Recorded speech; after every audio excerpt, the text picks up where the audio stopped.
נשמת מור סבי, משה בן בלהה, רוח אדוני תנחנו בגן עדן, כל הנפטרים השנה. Tomorrow night it will be Yudalet Be'iyar, which is known as Pesach Sheni, second Pesach. It's also known as a Hilula of Rabbi Meir Baal haNess, זכותו תגן עלינו. Tomorrow we'll speak about Pesach Sheni. Today we'll say something about Rabbi Meir. Lag BaOmer is Rabbi Shimon Bar Yochai. This will be on Sunday, Saturday night.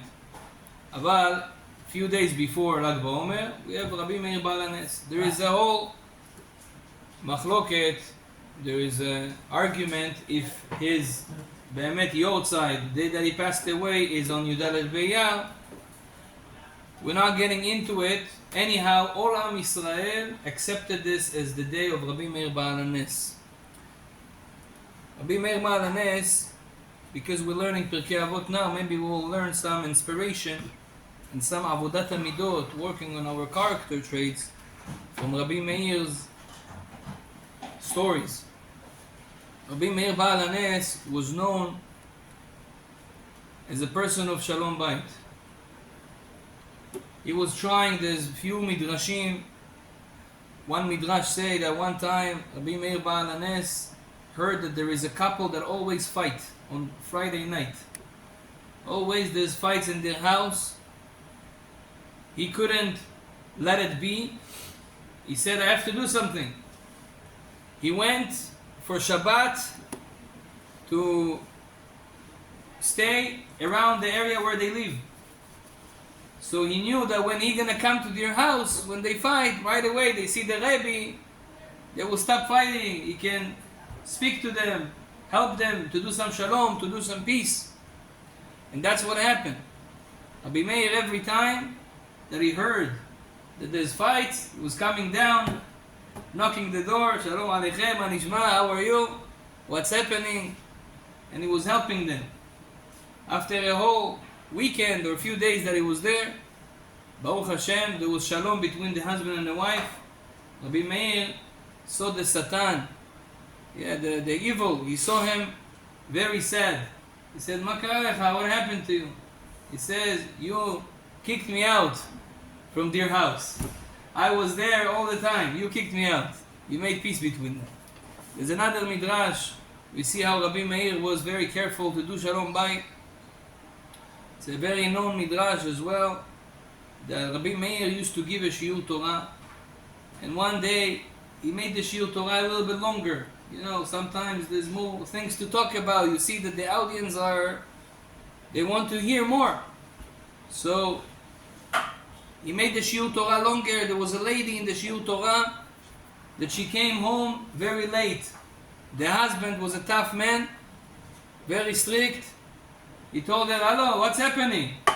I'm waiting for you for a long time, it's very late. Where did you go? He says, no, the rabbi was talking more.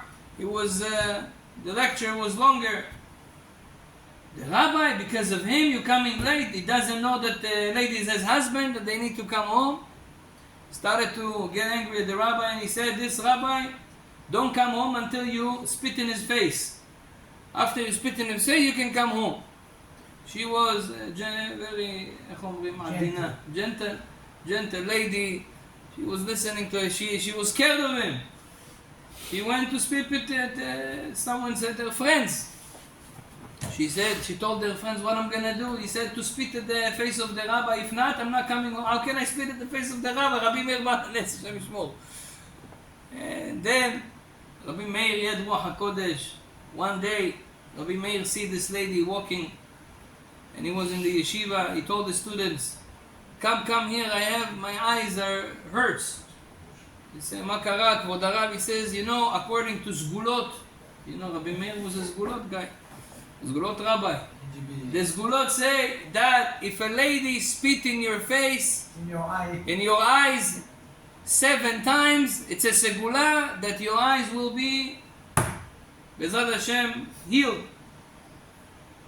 Find me someone, find me a lady. They go outside. Rabbi Meir knew that she's coming. They go outside and they see her with her friends, and she says, listen, the Rebbe needs a woman to to help him with the eyes, but you need to spit in his face to heal. She hears that, she says, Ishtabach Shemola. The lady says, you see, from Shamayim, they send you beheter, לא באיסור. You're doing it with a mitzvah. She comes inside and says, Mechila kvod harav, but this is what you need. She spit in his face, in his eyes. And now then he told her, you go to your husband now and tell him, you wanted me to spit in the rabbi's face. I did it 7 times, mahmira I am, doing it more. And שיהיה שלום.